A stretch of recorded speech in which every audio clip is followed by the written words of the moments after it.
Hello friends, आप सबका कक्षा 9 विज्ञान विषय के अध्याय 7 के सेकंड पार्ट में हार्दिक स्वागत है। इसके प्रथम भाग में हमने जैव विविधता से संबंधित सामान्य परिचय पूरा पढ़ लिया था।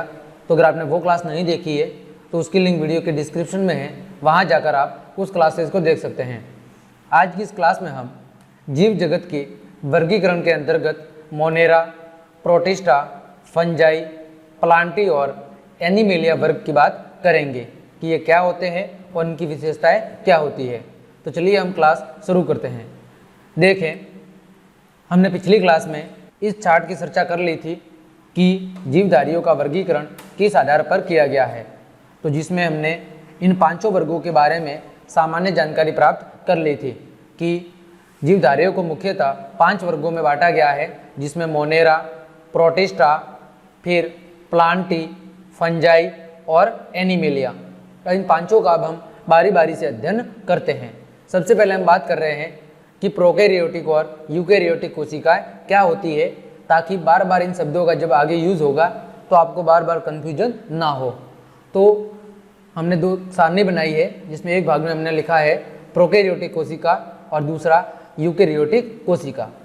तो पहला अंतर है कि प्रोकैरियोटिक कोशिका में जो केंद्रक है वो कैसा होता है, अविकसित होता है। कैसा होता है, अविकसित। जबकि यूकैरियोटिक कोशिकाओं में पूर्ण विकसित केंद्रक पाया जाता है। मतलब बात करें प्रोकैरियोटिक की तो ये प्रारंभिक कोशिकाएं हैं और जो यूकैरियोटिक है वो पूर्ण विकसित कोशिकाएं हैं। फिर प्रोकैरियोटिक कोशिका कैसी कोशिका है, आदिम कोशिकाएं। आदिम कोशिका का मतलब कि इन कोशिकाओं में कुछ भी परिवर्तन नहीं हुआ। आज से कई सालों पहले जो इनकी संरचना या बनावट थी, आज भी वो की वही संरचना या बनावट है। जबकि बात करें यूकैरियोटिक कोशिकाओं की तो ये सुविकसित कोशिकाएं हैं, यानी इनका पूर्ण रूप से विकास हो चुका है। अगला बिंदु है कि प्रोकैरियोटिक कोशिकाओं में जो कोशिका द्रव्य है वो पूरी कोशिका में फैला रहता है, जबकि यूकैरियोटिक कोशिका में कोशिका और कोशिका कला के बीच में ही सीमित रहता है। क्या, कोशिका द्रव्य। अगला बिंदु है केंद्रक कला और केंद्रिका दोनों ही प्रोकैरियोटिक कोशिकाओं में क्या होती है, अनुपस्थित होती है। वही यूकैरियोटिक कोशिकाओं में केंद्रक कला और केंद्रिका दोनों ही क्या होती है, उपस्थित होती है। अगला अंतर है प्रोकैरियोटिक कोशिकाओं में गोल्जिकाएं, अंतद्रव्य जालिकाएं, लवक और माइटोकॉन्ड्रिया ये सब क्या होते हैं, अनुपस्थित होते हैं। वही यूकैरियोटिक कोशिकाओं में ये सब उपस्थित होते हैं। अगला बिंदु है प्रोकैरियोटिक कोशिकाओं में जो प्रकाश संश्लेषण की क्रिया है वो क्रोमेटोफोर में होती है। वही यूकैरियोटिक कोशिकाओं में क्रोमोसोम या हरित लवक में होती है। प्रोकैरियोटिक कोशिकाओं में रिक्तिकाएं अनुपस्थित होती है, जबकि यूकैरियोटिक कोशिकाओं में वो क्या होती है, उपस्थित होती है। फिर प्रोकैरियोटिक कोशिकाओं में सूत्री कोशिका विभाजन नहीं होता, जबकि यूकैरियोटिक कोशिकाओं में सूत्री कोशिका विभाजन पाया जाता है। प्रोकैरियोटिक कोशिकाओं की जो कोशिका भित्ति है वो काफ़ी पतली होती है, जबकि यूकैरियोटिक कोशिकाओं की जो कोशिका भित्ति है वो कैसी होती है, मोटी होती है। तो इस प्रकार हमने प्रोकैरियोटिक और यूकैरियोटिक कोशिकाओं के बीच में अंतर को समझा। अब हम आगे बात करते हैं। सबसे पहले बात कर रहे हैं मोनेरा जगत की, कि मोनेरा जगत के जो जीव है उनकी क्या क्या विशेषताएं होती है और उनके उदाहरण क्या है। तो देखें, सबसे पहली विशेषता है कि इस जगत के जो जीव है इनके अंदर संगठित केंद्रक और कोशिकांग नहीं होते हैं। संगठित केंद्रक और कोशिकांग नहीं होते हैं। दूसरी विशेषता, इनका जो शरीर है वो बहुकोशिकीय नहीं होता, यानी कैसा होता है, एक कोशिकीय होता है, बहुकोशिकीय नहीं होता। कुछ जीवों में कोशिका भित्ति पाई जाती है, जबकि कुछ जीवों में नहीं पाई जाती। मोनेरा जगत के अंदर जो प्राणी है या जीव है उनके कुछ जीवों में कोशिका भित्ति पाई जाती है, जबकि कुछ जीवों में नहीं पाई जाती। इनकी कोशिका कैसी होती है, प्रोकैरियोटिक कोशिका होती है, यानी कि प्रारंभिक समय की होती है। इनकी कोशिका पूर्ण रूप से विकसित नहीं होती। ये स्वयंपोषी और विषमपोषी दोनों ही हो सकते हैं। स्वयंपोषी का मतलब है वे जीव जो अपने भोजन के लिए स्वयं पर निर्भर रहते हैं या किसी दूसरे पर निर्भर नहीं रहते, बल्कि प्रकाश संश्लेषण की क्रिया द्वारा अपना भोजन स्वयं बनाते हैं। वही विषमपोषी वे जीव होते हैं जो अपने भोजन के लिए दूसरे जीवों पर क्या करते हैं, निर्भर रहते हैं।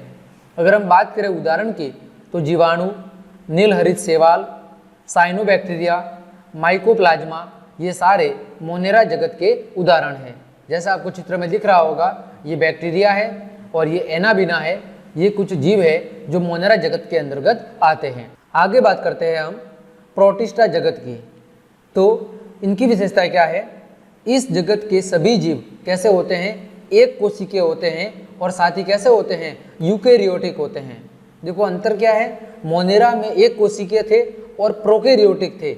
यहाँ पर क्या है, एक कोशिकीय है लेकिन कैसे हैं? यूकेरियोटिक है, यानी ये पूर्ण रूप से विकसित जीव है। इन जीवों में गमन के लिए सीलिया और फ्लैजेला नामक संरचना पाई जाती है। प्रोटिस्टा जगत के अंदर जो जीव है उनमें गमन के लिए एक स्थान से दूसरे स्थान पर परिवहन के लिए सीलिया और फ्लैजेला नामक संरचना पाई जाती है। ये स्वयंपोषी भी हो सकते हैं और विषमपोषी भी हो सकते हैं। ठीक है, तो आपको अंतर याद रखना है कि मोनेरा जगत के जीव बहुकोशिकीय और प्रोकैरियोटिक होते हैं, वही प्रोटिस्टा जगत के जीव एक कोशिकीय और यूकेरियोटिक होते हैं। बाकी एक बिंदु तो सेम ही है, वो भी स्वयंपोषी और विषमपोषी हो सकते हैं और ये भी स्वयंपोषी और विषमपोषी हो सकते हैं। उदाहरण की बात करें, जैसे एक कोशिकीय शैवाल, डायएटम और प्रोटोजोआ, ये प्रोटिस्टा जगत के उदाहरण हैं। जैसा चित्र में आपको दिख रहा है, पैरामीशियम और यूग्लिना, ये भी इसी प्रोटिस्टा जगत के अंतर्गत गिने जाते हैं। आगे बढ़ते हैं, तीसरा है फंजाई जगत। अब फंजाई जगत की विशेषता क्या है? ये विषमपोषी यूकेरियोटिक जीव होते हैं। कैसे होते हैं? विषमपोषी यूकेरियोटिक जीव, यानी ये पूर्ण विकसित है लेकिन अपने भोजन के लिए दूसरों पर निर्भर करते हैं। ये मर्तजीवी होते हैं। कैसे होते हैं? मर्तजीवी, यानी ये अपने भोजन के लिए सड़े गले हुए मर्त कार्बनिक पदार्थों पर निर्भर करते हैं। ये अपना भोजन सड़े गले हुए मर्त कार्बनिक पदार्थों से प्राप्त करते हैं। इनमें से कई जीव बहुकोशिकीय क्षमता वाले भी होते हैं। फंजाई और कवक में काइटिन नामक जटिल शर्करा की बनी हुई कोशिका भित्ति पाई जाती है। किसकी? काइटिन नामक एक पदार्थ है, उस जटिल शर्करा नामक पदार्थ की क्या बनी होती है? कोशिका भित्ति बनी होती है। उदाहरण की बात करें तो यीस्ट और मशरूम, ये किसके उदाहरण है? फंजाई जगत के उदाहरण हैं। जैसे यहाँ पर आपको चित्र दिख रहा होगा, एस्परजिलियस, पेनिसिलियम और एगेरिकस, ये भी कुछ फंजाई के क्या है? उदाहरण हैं। आगे बढ़ते हैं, फंजाई जगत में बात करते हैं सहजीविता की, कि सहजीविता क्या होती है।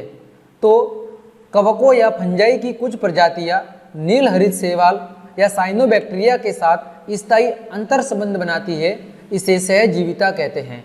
क्या होता है? कवकों की कुछ प्रजातियां नील हरित शैवाल के साथ रह के अपना जीवन यापन करती है, यानी उनके साथ मिल के उनके साथ अंतर संबंध बनाती है और अपने साथ में दोनों जीवन यापन करते हैं। इसे कहा जाता है सहजीविता। तो ऐसे सहजीवी जीवों को क्या कहा जाता है? लाइकेन कहा जाता है। वे जीव जो सहजीविता का क्या करते हैं? पालन करते हैं या दूसरे जीवों के साथ रह के अपना जीवन यापन करते हैं, उन्हें लाइकेन कहा जाता है।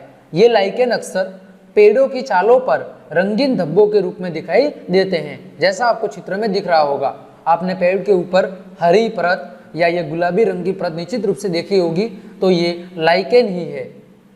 आगे बढ़ते हैं हम, अगला प्रकार है प्लांटी जगत। तो इसकी विशेषता क्या है? इसमें कोशिका भित्ति पाई जाती है। क्या पाई जाती है? कोशिका भित्ति पाई जाती है। कारण क्या है? क्योंकि इस वर्ग में सभी हरे पौधों को रखा गया है। प्लांटी जगत में सारे ही हरे पौधों को रखा गया है। ये कैसे होते हैं? ये बहुकोशिकीय होते हैं और साथ ही कैसे होते हैं? यूकेरियोटिक होते हैं। और आप सब जानते होंगे कि पेड़ पौधे स्वयंपोषी होते हैं और ये प्रकाश संश्लेषण के जरिए क्लोरोफिल की मदद से अपना भोजन स्वयं बनाते हैं। तो ये विशेषता होगी प्लांटी जगत की। अगला है एनिमेलिया जगत। तो इनकी विशेषता क्या है? तो एनिमेलिया जगत को प्राणी जगत भी कहा जाता है। क्या कहा जाता है? प्राणी जगत भी कहा जाता है। इस जगत के उप समूह को फाइलम कहा जाता है। प्राणी जगत का जो उप समूह है उसे क्या कहा जाता है? फाइलम कहा जाता है। अब इस वर्ग में होता क्या है? सभी जो जीव जंतु आपको दिख रहे हैं वो सारे एनिमेलिया वर्ग के अंतर्गत गिने जाते हैं। अब इनकी विशेषता क्या होती है? तो ये सारे ही यूकेरियोटिक है, यानी कि पूर्ण रूप से विकसित है। दूसरा, ये बहुकोशिकीय जीव है। साथ ही कैसे हैं, विषमपोषी, अपने भोजन के लिए दूसरों पर निर्भर करते हैं। साथ ही इनमें कोशिका भित्ति नहीं पाई जाती। और ये कैसे होते हैं, ज़्यादातर जो एनिमेलिया वर्ग के जंतु है वो चलायमान यानी कि गतिशील होते हैं। ये अपने जीवन यापन या उत्तरजीविता को बनाए रखने हेतु एक स्थान से दूसरे स्थान पर भोजन और आवास की खोज में परिवहन सदैव करते रहते हैं। तो आज की क्लास में हमने क्या देखा, हमने जीव जगत के वर्गीकरण के अंतर्गत मोनेरा जगत, प्रोटिस्टा जगत, फिर फंजाई, प्लांटी जगत और एनिमेलिया, इन सब के बारे में सामान्य जानकारी प्राप्त कर ली है। तो आज की क्लास को हम यहीं पे विराम देते हैं। क्लास देखने के लिए आप सभी को धन्यवाद। अगर आपको क्लास पसंद आई है तो लाइक, कमेंट, शेयर और सब्सक्राइब जरूर करें। धन्यवाद।